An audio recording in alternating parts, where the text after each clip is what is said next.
Hello everyone, कैसे हैं आप सभी। तो ये जो हमने क्लास 6 अपनी स्टार्ट करी हुई है, इसका हम हिस्ट्री वाला पोर्शन कर रहे हैं। ये आपकी थीम बी है, ठीक है। इसमें 5 थीम है, तो ये आपकी थीम बी है। थीम ए में ज्योग्राफी वाला पोर्शन है, वो हम ऑलरेडी कंप्लीट कर चुके हैं।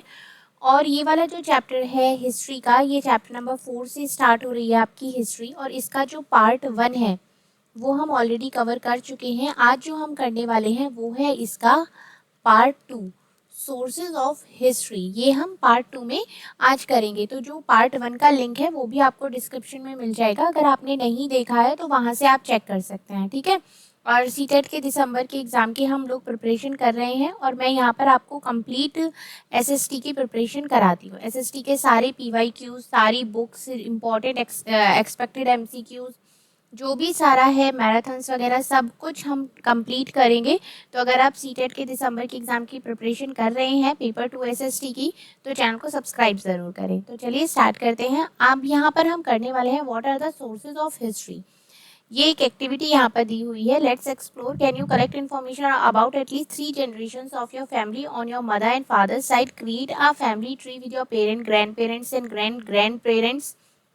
Find out their names, what they did for a living and where they were born. Also write the sources from where you got this information. ये सारा कुछ आपको ये यहाँ बुक में ये पेज दिया हुआ है, यहाँ पर इसमें फिलअप करना है, ठीक है। और पता लगाना है कि अगर आप जैसे कि फैमिली के पास्ट के बारे में पता करेंगे तो कैसे पता करेंगे, फोटोग्राफ से, डायरी से, आईडी कार्ड से, मेमोरीज से, जो आपके पेरेंट्स की, रिलेटिव्स के साथ मेमोरीज हैं, ठीक है। अब अगर हम आगे चलते हैं तो इसके बारे में, have you ever seen old coins. आपने कभी ओल्ड कॉइन्स देखे? बुक्स, क्लोथ्स, ज्वेलरी और utensils in and around your houses, आपके आसपास, आपके घर में। What type of information can we gain from such objects, मतलब इस तरीके के ऑब्जेक्ट से हम किस तरीके की इंफॉर्मेशन गेन कर सकते हैं। अगर पुराना घर है या कोई बिल्डिंग है तो उससे किस तरीके की इंफॉर्मेशन हम गेन कर सकते हैं। यहाँ पे आप देख सकते हैं, ये है आपका source of history. Source of history में क्या है, ये है आर्टिस्टिक सोर्स हो गया आपका, ये हो गया ओरल सोर्स के थ्रू हो गया, ये आपका इंडियन लिटरेचर हो गया, यहाँ पर हो गया इंस्क्रिप्शंस हो गया, स्ट्रक्चर्स हो गया, एक्सकेविशंस हो गया, फॉरेन अकाउंट्स हो गया। तो ये सारे सोर्सेज हैं जिनके थ्रू आप हिस्ट्री के बारे में पता लगा सकते हैं, ठीक है। Every object of structure tales a story. कोई भी ऑब्जेक्ट या स्ट्रक्चर आप देखते हैं उसकी एक अपनी एक स्टोरी होती है, like a piece in a jigsaw puzzle. मतलब ये एक तरीके का ऐसा पजल है जो आपको समझ में आ भी सकता है और नहीं भी आ सकता है। The object that you see around your house, जो ऑब्जेक्ट्स आप अपने घर के आसपास देखते हैं, convey something of the history of your family. कभी होते हैं ना कि आपके पेरेंट्स बताते हैं कि भाई हम तो यहाँ आके बस गए क्योंकि यहाँ पे जॉब थी, हमारा अपना पुराना घर तो हमारे गाँव में है, वहाँ पर है, वहाँ जाके कभी देखो उस चीज़ को, कभी देखो तो पता चला अच्छा आप यहाँ ऐसे रहते थे। तो वो क्या है, वो सब हिस्ट्री का पार्ट है, वो सोर्स आप है क्या वहाँ से अपनी फैमिली के बैकग्राउंड के बारे में पता कर रहे हैं। Similarly we can put together historical events through a variety of sources, but keep in mind that the case of history quite a few pieces of puzzle में रिमेन मिसिंग। मतलब ये इस तरीके की एक पजल है कि इसमें कुछ जो पीसेज हैं वो मिसिंग भी हो सकते हैं। Observe the figure at the bottom of the page. It brings together the main sources of history. Do not need to remember them all now. मतलब इन सबको याद करने की जरूरत नहीं है, ये सिर्फ एक तरीके से कंबाइन करके बता दिया गया है कि यहाँ पर किस तरीके से सोर्सेज हैं, अगर आप हिस्ट्री के बारे में पता करना चाहते हैं तो, ठीक है। We will use some of them, हम इसमें से कुछ को यूज कर सकते हैं एज वी गो अलॉन्ग। कभी अगर हम अकेले जाते हैं तो, व्हेन हिस्टोरियन स्टडी, जब ये हिस्टोरियन स्टडी करते हैं, सीधा जैसे कि एक किंग और क्वीन है, वो 1500 साल पहले एक एंशियंट मॉन्यूमेंट है, एक वॉर है, सम आइटम्स ऑफ ट्रेड है, they take great care of gather information from as many sources they can find and consult. मतलब इतने साल पुरानी अगर आप किसी चीज़ के बारे में पता करते हैं तो उसकी इंफॉर्मेशन को गैदर करने के बहुत सारे सोर्सेज के बारे में आपको पता लगाना पड़ेगा। Sometimes the sources confirm each other, the zigzag pieces match. कभी कभी ऐसा होता है कि कोई इंफॉर्मेशन आप गैदर कर रहे हैं तो जो उसके सोर्सेज हैं जो हैं वो आपस में मैच कर जाएंगे, जैसे कि पजल मैच कर जाती है। बट कभी कभी ऐसा होता है कि वो कॉन्ट्राडिक्टरी इंफॉर्मेशन भी होती है, मतलब आपको समझ नहीं आता है कि आप क्या डिसाइड करें, किस सोर्स पर ज़्यादा ट्रस्ट करना बेहतर है। This is how they try to recreate the history of the period of they study. इस तरीके से क्या होता है, वो हिस्ट्री को रिक्रिएट करते हैं जो वो पढ़ रहे होते हैं।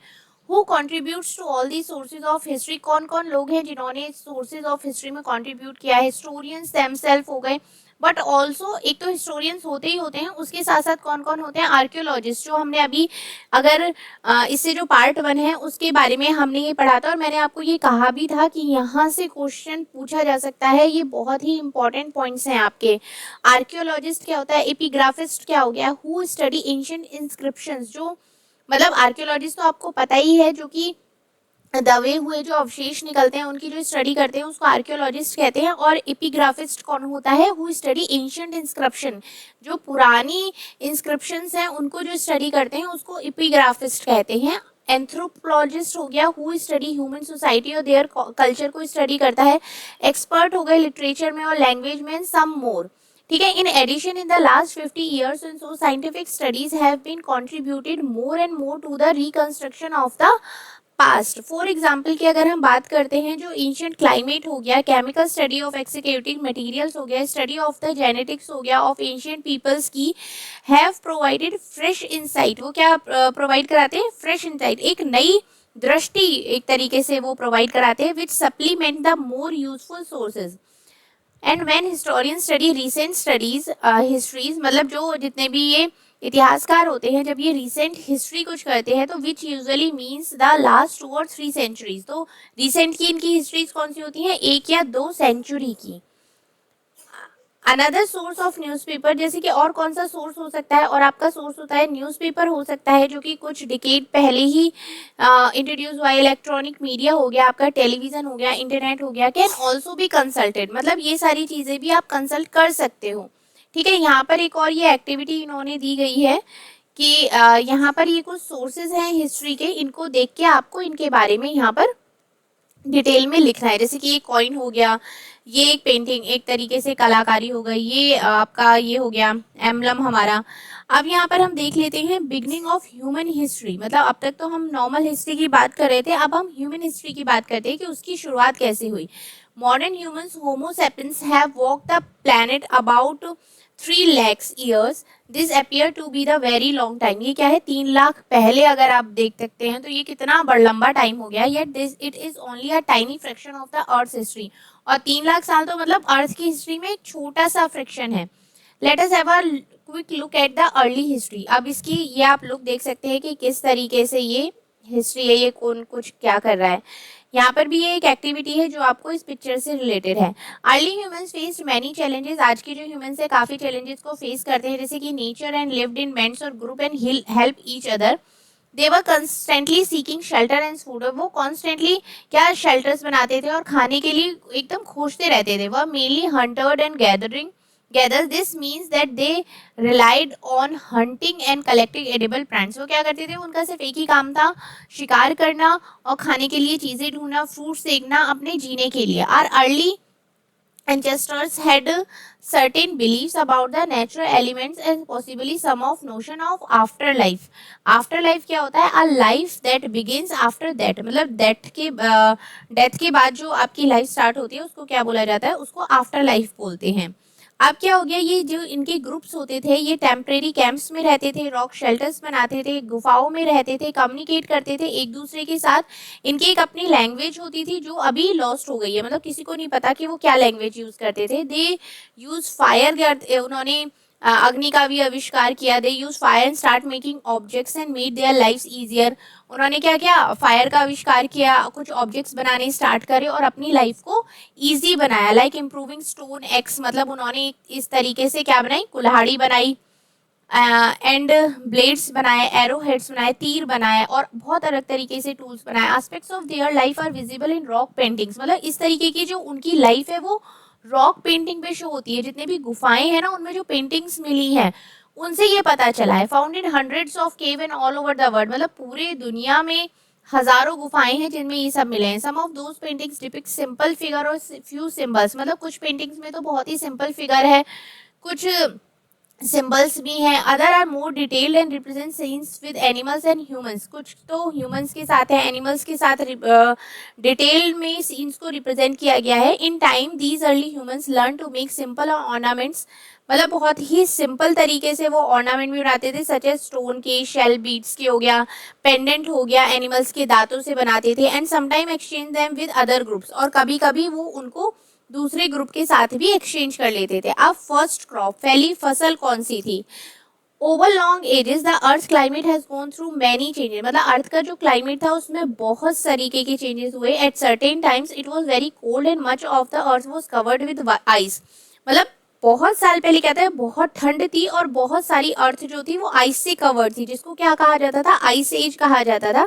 As you will learn in greater details in science, मतलब साइंस में आप ये और डिटेल में पढ़ेंगे। Later when that climate warmed up, जैसे कि क्लाइमेट गर्म होना स्टार्ट हुआ, आइस ने मेल्ट करना शुरू हुआ और जितने भी वाटर्स था वो रिवर्स में कन्वर्ट हो गया, eventually drain into the oceans में जाने लगा था। Last ice is lasted over 1 lakh years ago, in around 12,000 साल पहले, मतलब 12,000 साल पहले पता चला के आसपास के 1 लाख साल पहले ये क्या था, इस तरीके से आइस एज था। आफ्टरवर्ड्स, इसके बाद लिविंग जो कंडीशंस थी वो इम्प्रूव हुई ह्यूमंस के लिए many parts of the world, मतलब दुनिया में बहुत जगह। दे स्टार्टेड शटल डाउन, उन्होंने शटल डाउन होना स्टार्ट किया। कल्टिवेटेड सीरियल्स एंड ग्रेन्स, सबसे पहले उन्होंने क्या उगाना शुरू किया? सीरियल्स और grains. They also domesticated animals, उन्होंने एनिमल्स कौन कौन से रखे? कैटल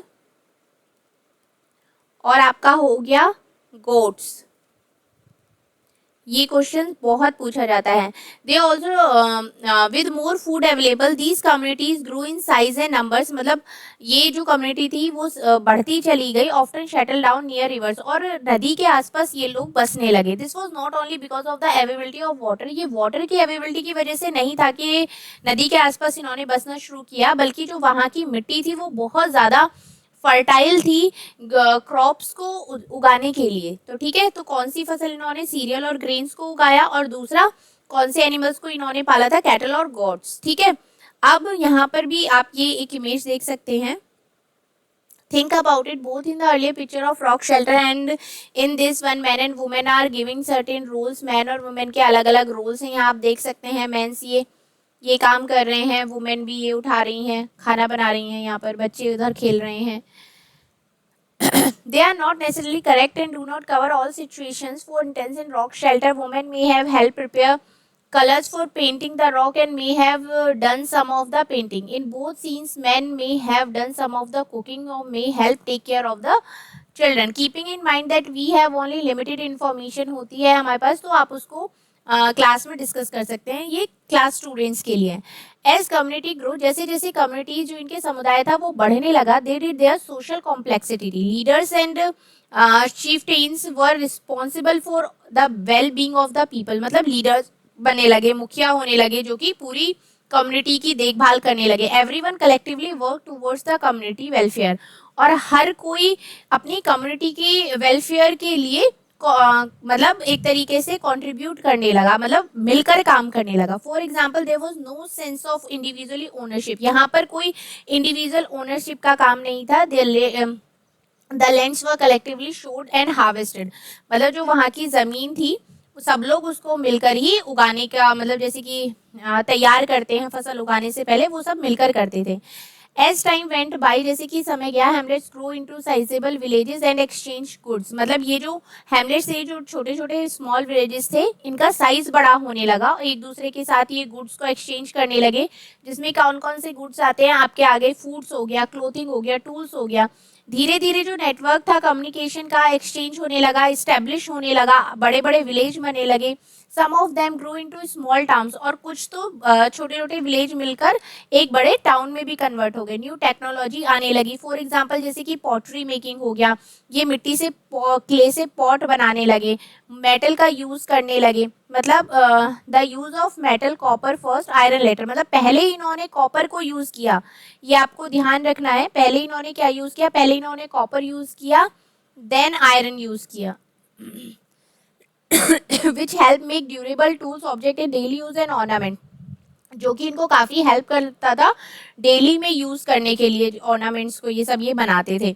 यहाँ पर भी लिखा हुआ है कॉपर फर्स्ट आयरन लेटर, ठीक है। We will see in chapter 6 में हम देखेंगे how this stage prepare for the embrace of what is called civilisation, ठीक है।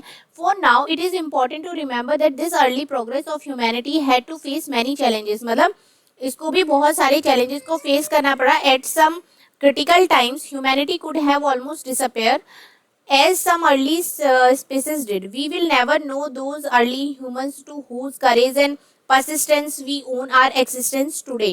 मतलब ये सारी चीजें हम आज की डेट में देख सकते हैं। We will never know those early humans, हम उन early humans के बारे में नहीं जान पाएंगे, उनकी करेज हो गई, उनकी परसिस्टेंस हो गई, ठीक है। अब बिफोर वी मूव ऑन, हमने आगे बढ़ने से पहले क्या क्या इसमें पढ़ा है ये रिवाइज यहाँ पर कर लेते हैं।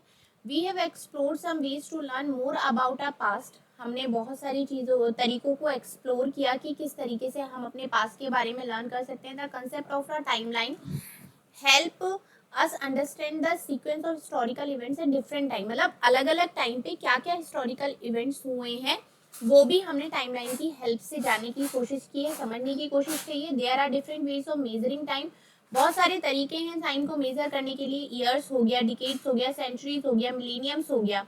सोर्सेज ऑफ अगर हिस्ट्री की बात करते हैं तो they help us reconstruct and interpret historical events, मतलब उनको रिकंस्ट्रक्ट करने में हेल्प करता है, इंटरप्रेट करने में हिस्टोरिकल इवेंट्स को भी हेल्प करता है। वी में also had a brief look into the life of early humans, हमने अर्ली ह्यूमंस की लाइफ के ऊपर भी एक नज़र डाली। How human societies grow more complex in the time, कि किस तरीके से जो ह्यूमन की सोसाइटीज़ हैं वो बढ़ी थी। तो ये जो हमारा यहाँ पर चैप्टर है हिस्ट्री का, एक तरीके से ये हिस्ट्री का आप इंट्रोडक्शन पार्ट कह सकते हैं, ये आपका कंप्लीट हो गया है।